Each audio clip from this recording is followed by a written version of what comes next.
How is it that corruption charges laid against the Montreal-based engineering and construction firm SNC-Lavalin in 2015, when the Conservatives were in power, are now engulfing the current government in scandal? Well, let's find out. In Montreal, Quebec, we welcome Martin Petrichan, writer with iPolitics.ca and the Montreal Gazette. In the nation's capital, Robert Fife, Ottawa bureau chief for the Globe and Mail. And here in our studio, Jennifer Quaid, law professor at the University of Ottawa, specializing in corporate criminal liability, and James Cohen, executive director of Transparency International Canada. Delighted to welcome you two for the first time here to our program and to our friends in Points Beyond. Thank you for joining us as well on what will no doubt be an extremely busy day in the nation's capital.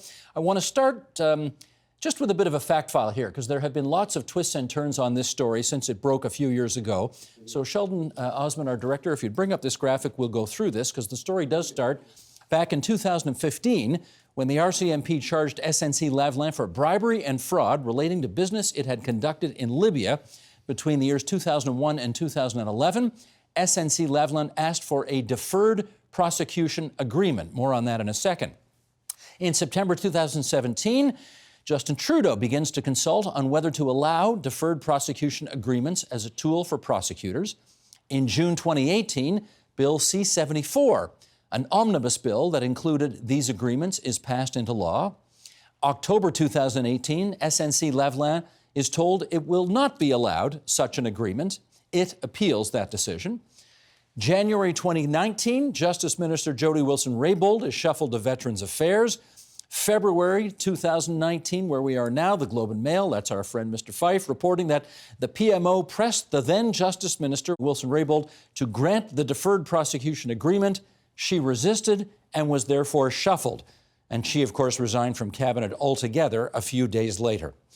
Bob, let's start from you, since you broke this story. I guess I want to start with this. A lot of stories seem very scandalous in the nation's capital, and then the further away from Ottawa you get, the less scandalous they sometimes seem. I want to know if this is one of those kinds of stories. So tell us off the top, in your view, what's the scandal here? What kind of pressure was put on Jody Wilson-Raybould? Was it undue pressure? Clearly, she did not resign. So the Prime Minister's office are arguing that she should have resigned if it was really undue pressure. Thus, my understanding is that her feeling was that she had successfully resisted the efforts to do some kind of a remediation deal with SNC-Lavalin, and then suddenly she is demoted in a very public way. We broke the story, and then as a result of this, she would not deny that there was not pressure put upon her. The Prime Minister's office kept changing their story every single day, and in the end, he started to speak for her, and she then resigned within hours after the Prime Minister said, well, her presence and continued presence in cabinet speaks for itself. Obviously, it didn't. And now we have the situation where his most trusted and closest advisor, Gerald Butts, has now stepped down to say that he needs to defend the Prime Minister's office and himself.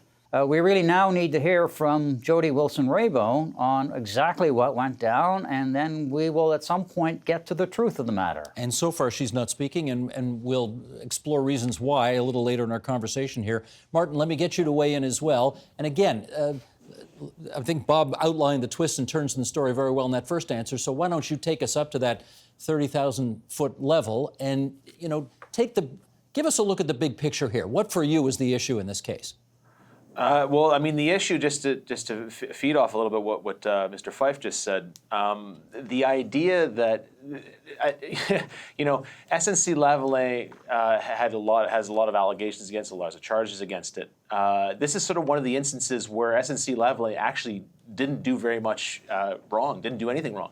SNC-Lavalin is a very large, very important company, and it is perfectly within its purview to go out and lobby the government to get this deferred prosecution agreement. It is perfectly within that. The problem that I see, and that Mr. Fife touched on there a little bit, is that the public prosecution's office demonstrably said that, or demonstrably showed just by not issuing that DPA, that that it wasn't in line for the SNC wasn't a proper candidate for that kind of thing. And that, again, is the purview of the Public Prosecution's Office. And that barrier between politics and the legal system is it has to remain very, very strong. Now, if that barrier was broken, in my personal view, if she was indeed pressured, if she was not necessarily directed, because it's the PMO, it's all powerful. They don't necessarily have to direct anybody; they can nudge. Even if that was done, getting to the Public Prosecution's Office by way of a political, getting at the judiciary by way of a political party is the sort of thing that happens in banana republics in the world, and it's a very, very grave thing if it did indeed happen. All right, let's go a little deeper then on this agreement that has been referred to many times so far, and we're going to bring up another graphic to help explain this. This is Michael Spratt from Canadian Lawyer Magazine. Here's his description of the Deferred Prosecution Agreement and how it works. Step 1, a corporation engages in a criminal activity such as a massive fraud or conspiracy. Step 2, the corporation is caught and charged criminally. Step 3, the prosecutor reviews the file and determines that there is a reasonable prospect of conviction.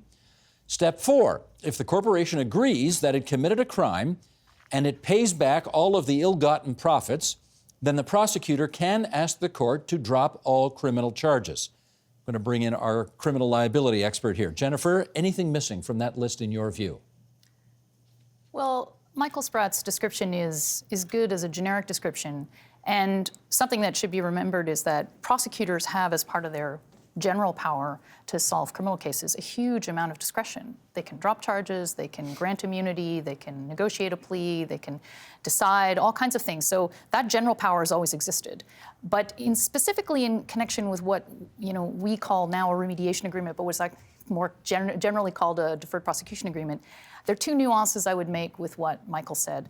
The first is that the expectation and a lot of the justification for why these things are a good idea is that economic crime is hard to detect, and what you're hoping to promote is self-disclosure and self-policing. So the idea that they get caught is actually not the ideal circumstance. And I think that's one of the stumbling blocks for SNC-Lavalin. So that's a key part of the story, is that we're going to be more effective at enforcing because investigating and finding out about these things is extremely difficult, and this will create an incentive for companies to come forward. And the benefit is that we get compliance more readily. The other part of his description, I think, requires some nuances in the fourth step, where it says if they agree that they committed offense and they disgorge their profits, we can drop the charges. Actually, a lot of the rationale behind awarding deferred prosecution agreements is that there is some indication of rehabilitation. I mean, the primary justification for these things is that it's important to keep this company going. Therefore, we need to find a way to let it move to the path of legal compliance. That usually means more than paying money. And in fact, I think a lot of the attention on paying big fines and so on is actually not the main purpose. The main purpose here is, have you changed? What have you done? Do we need to appoint a third-party monitor to check on you? In those circumstances where there is a demonstrated recognition that was something wrong and that something has to be done differently, those are the candidates for deferred prosecution. Right. And we will follow up on some of those other angles about why this company and whether it ought to be prosecuted, et cetera, in the moments ahead. James, your organization is an anti-corruption organization. Do I infer from that you would be against the kind of agreement that would defer prosecution? No, actually, we put out a report in 2017 in favor of deferred prosecution agreements for the very reasons you've outlined, that economic crime is difficult, and we felt that a DPA is one more tool in a prosecutor or the legal system's toolbox. It shouldn't be a default tool by any stretch of the imagination. It should be for companies that come clean the first time, who do want to make amends for what they've done, pay more than just the money back, pay a fine, and enter into a deal to restructure themselves and put in compliance programs. But it should not be seen as a cost of doing business, and it should not be used as a default mechanism by any stretch of the imagination. Basically, if you've already gone into a deferred prosecution agreement and you get caught for corruption a second time, you failed at the restructuring of your organization, and criminal charges should be brought. Okay, you're speaking in the generic. Let's talk about SNC-Lavalin in particular. What should determine whether this company in particular is granted a deferred prosecution agreement? Well, it comes down to Public Prosecution Services review of the case. They might still have information that they're reviewing that we haven't seen that gives the reason for why they haven't offered a remediation agreement. But it comes down to their satisfaction of, did SNC come forward in the Libya case? No. They have gone through restructuring to their credit since the case. All the executives were fired, the board was overchanged, a new compliance system did come in. But is the admission of guilt there for the Public Prosecution Services satisfaction? Apparently not yet. Martin, let me read something. Sorry, Martin, I'm just going to read something that your friend Paul Wells wrote in Maclean's magazine and then get you to comment on it. This is Paul from a few days ago. I have here, open on my browser, he writes, on neighboring tabs, 6 columns from 6 different Montreal-based news organizations arguing in so many words that the alternative to giving SNC a deferred prosecution agreement is economic chaos. The Journal de Montréal predicts catastrophe. Must we destroy the company, asks the best legal columnist at La Presse. Who would benefit from the end of SNC, if not other big Canadian companies like Toronto's Aecon, whose acquisition by a Chinese company Ottawa just blocked, asks Le Devoir's man. Martin, my question for you is SNC-Lavalin too important to the province of Quebec to risk having a criminal trial with them at the center of it? Absolutely, but the nuance in there, and unfortunately, my Quebec colleagues suffer from a bit of provincialism when they talk about this sort of thing. You have to remember that SNC-Lavalin is, yes, it's a massive company, has about 50,000 employees across the world. In Canada, about 3,400 in Quebec. The majority of SNC-Lavalin's employees in Canada are outside the borders of Quebec. This is a Canadian story. You can't just plug it and say that it's simply a Quebec thing. And it sort of goes to the other thing it does here in Quebec is that it touches on the fact that when it comes to sort of corporate giants here in Quebec, they're less corporate giants as sort of symbols of Quebec might.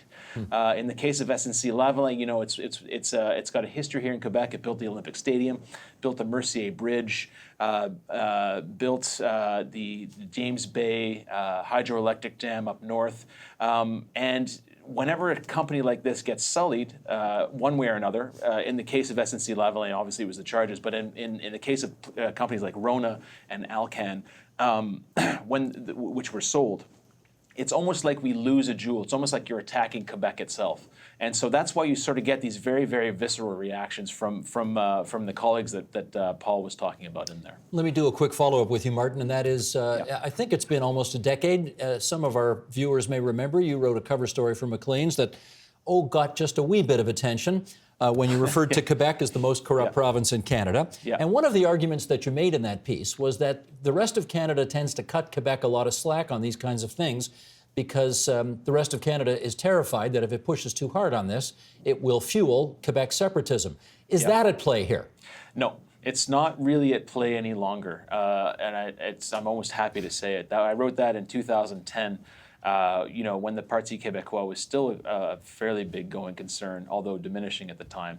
The Parti Québécois has not been wiped out from the political conversation, anything is far from it. But in terms of electoral votes, they're the third party in the National Assembly now. It's not the Liberal government that's in power, and the Liberal government that often fomented the idea that if you don't vote for us, it's going to be the PQ. That argument doesn't work any longer because we have the Coalition Avenir Québec in power now, which is a nationalist government but isn't particularly separatist, does not want to hold a referendum on this kind of thing. It's almost like they've taken away the aspect of, or the threat of separatism, but the idea of sort of economic nationalism, or nationalism in all its forms, I guess. You can say identity nationalism, you could say economic nationalism, is still very, very much in play. And that when you attack SNC-Lavalin, you are necessarily attacking Quebec. Bob Fipe, admittedly a bit of a hypothetical question here, but if this company were not a Quebec company, let's say it was based somewhere in the rest of Canada, would this story be different? Look, let's cut to the chase here. Here's the reason why this whole thing stinks. SNC-Lavalin has been involved in a lot of crooked things over the years. For 10 years, they were banned from bidding on contracts with the World Bank. World Bank. They now get charged with paying bribes in Libya for contracts. They now know they're in serious trouble because if they get convicted on this charge, they are going to be facing a 10-year ban on federal contracts. So what happens? A lobbying effort begins very seriously in Ottawa. They then begin to get their own, which in Ottawa was considered the SNC law on deferred prosecutions. That is slipped into an omnibus bill, not through the Justice Committee, but an omnibus budget bill so it could be passed quickly in the House of Commons with very little scrutiny. And they then get the bill passed and it becomes law in September. Early in September, the Public Prosecution's Office says, no, we cannot allow you, we're not going to give you a remediation deal despite this law. And then there's a number of reasons why. The way this law was structured is that you can't do it for national economic interest, and we're not sure whether SNC-Lavalin was willing to plead guilty for everything that they had done. And that is a crucial thing. And then what we end up happening, they then go to the Prime Minister's office and the lobbying begins, or pressure begins on the Justice Minister to see if she can do what she can to convince the public prosecutors to do a remediation deal. When she refuses to do so, she is suddenly shuffled in January. And I think this is a story that hits the streets. It is a very powerful company with very close connections to the Liberal Party. In fact, they were charged and did a deal with the Elections Commissioner for funneling $100,000 of illegal funds to the Liberal Party. This is a very well-connected Liberal Party company. And it looks to anybody on the street is that look at powerful, rich companies with real connections to government can get things done that normally wouldn't happen to you or me or any other small corporation. Having said that, Jennifer, I want to put this to you, and I want to get your view on this. The people who run this company today say that the people who did all of those transgressions that Bob Fife just talked about are gone, and that the new management has cleaned things up. And if you go after this company today, you are essentially punishing tens of thousands of employees for things that they had nothing to do with and which the previous responsible people are now gone. So you're missing the target in some respects. What do you think of that as an argument? I'd like to unpack that in pieces. So it is a common narrative to say it's a couple of bad apples, we shouldn't punish a huge number of people, and we usually include pensioners and shareholders in there too. Let's leave that aside for a minute. I think the idea that it's a couple of bad apples, at least in the past, is not that credible because generally corruption doesn't occur in a vacuum.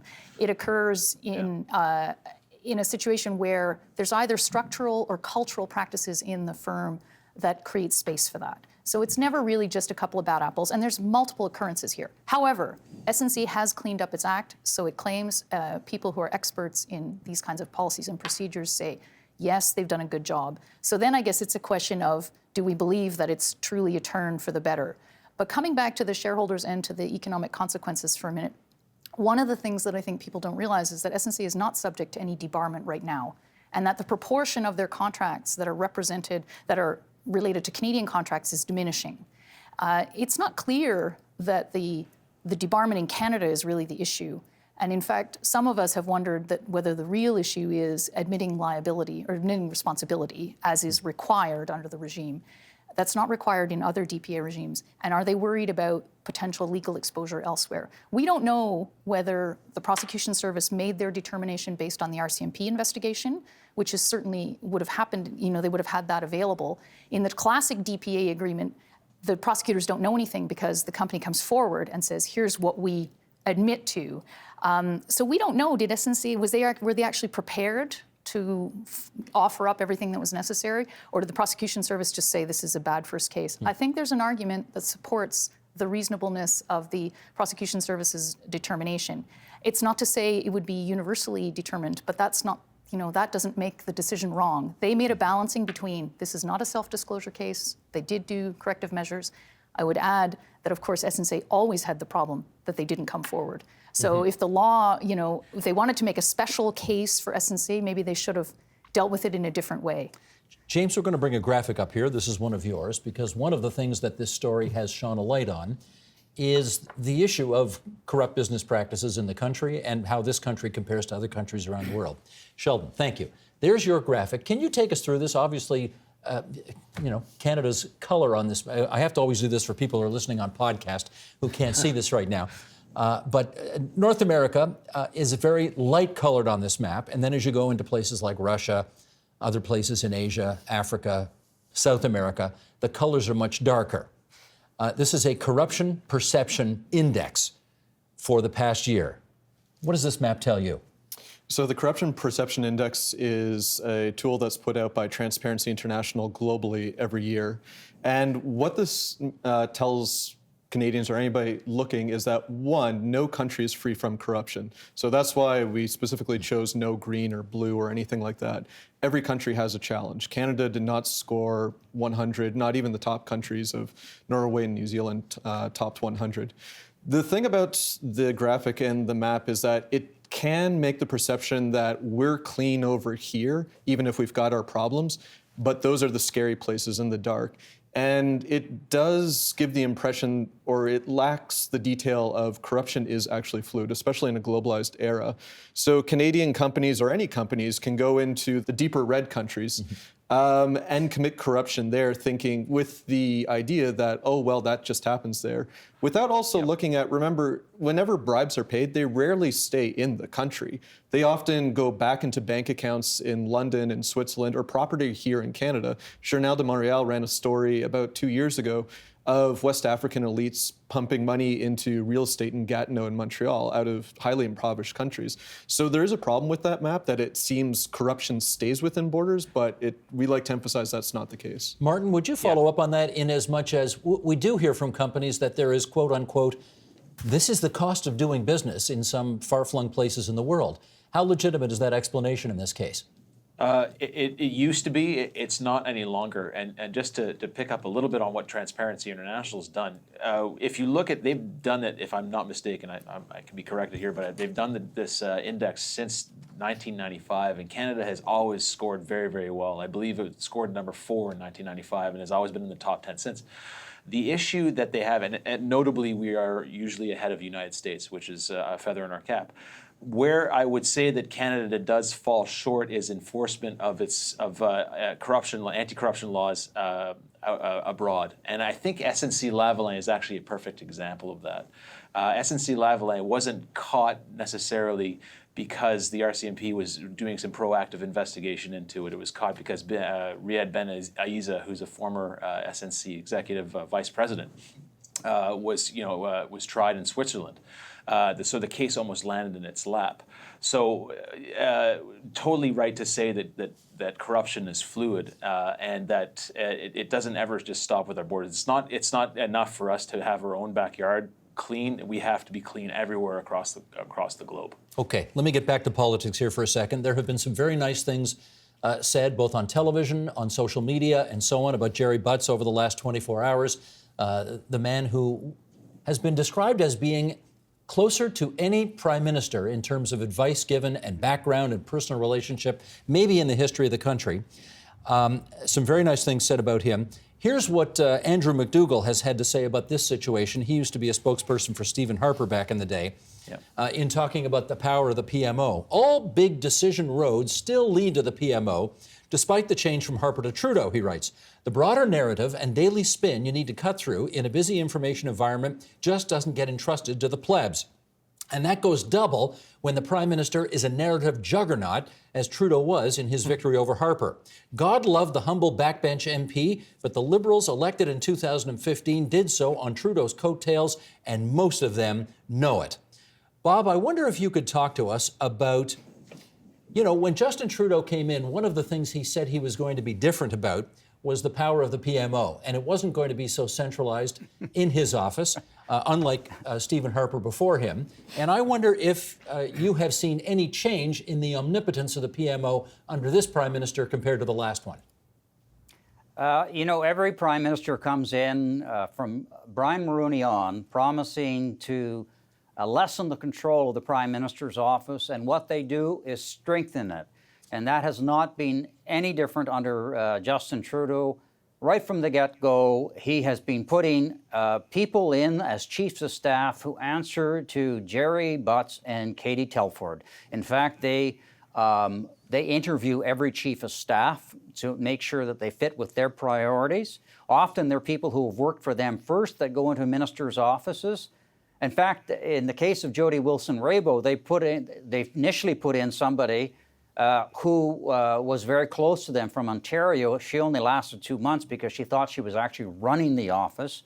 And so there's been a very, very tight PMO control right from the get-go in this government, and even so amongst cabinet ministers. Mr. Trudeau does not meet individually with cabinet ministers. He meets with either Mr. Butts or Telford are with them when they meet with cabinet ministers. In fact, Jean Chrétien or Brian Mulroney can't call Justin Trudeau up on their own. They have to go through Mr. Butts if they want to talk to him. So that gives you the kind of control. And I just want to say this, because all these nice words about Jerry, who I happen to respect as well, but just remember what happened to Jody Wilson-Raybould, Mr. Prime Minister, who talked himself as Mr. Feminist. When she left, there was a vicious character assassination campaign against her. She was a difficult woman. She wasn't hard to get along with. She was hard to get along with. Very good and some point. other really disgusting things that were said about her, which should not have happened. And you know, it really goes to show you that Mr. Trudeau's feminism is so-so, except if you're on the firing line with them. Well, let's be clear about that, Bob. Was it the Prime Minister or Jerry Butts who said any of those things that you? No, I'm not. It wasn't the Prime Minister or Jerry Butts, but it was coming from unnamed Liberal operatives.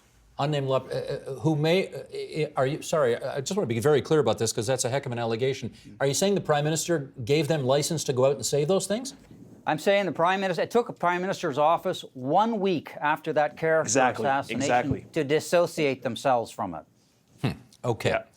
Let's fess up to something here as we have this conversation. We are taping this on Tuesday at a time when a committee of Parliament is considering whether or not to have Jody Wilson-Raybould and Jerry Butts testify before their committee. We don't know the outcome of those deliberations. They're happening behind closed doors. But the point is, Ottawa is going to be engulfed in this, it would appear, for a very long time because the question of whether or not they're going to testify, we don't know right now, but will presumably emerge later today. Bob, follow up on this. What are the hopes and expectations in Ottawa right now for who gets to testify and when? Well, look, the House Justice Committee, Liberal-dominated, is a joke, and very little real information will come out of that. They've just demonstrated that last week. Even if Mr. Butts was to appear, it'll be done in such a way that the Liberals will try to protect him. I think the best way, and we do need to have Mr. Butts and other people in the Prime Minister's office, including Mr. Trudeau's Quebec advisor, Mathieu Bouchard, who met with SNC-Lavalin representatives 12 times, as well as Elder Marks, who was a senior advisor, also met with SNC-Lavalin people, and Jody Wilson-Raybould. Whether the Justice Committee is the proper avenue for that, we'll see. But there may be another one over in the Senate.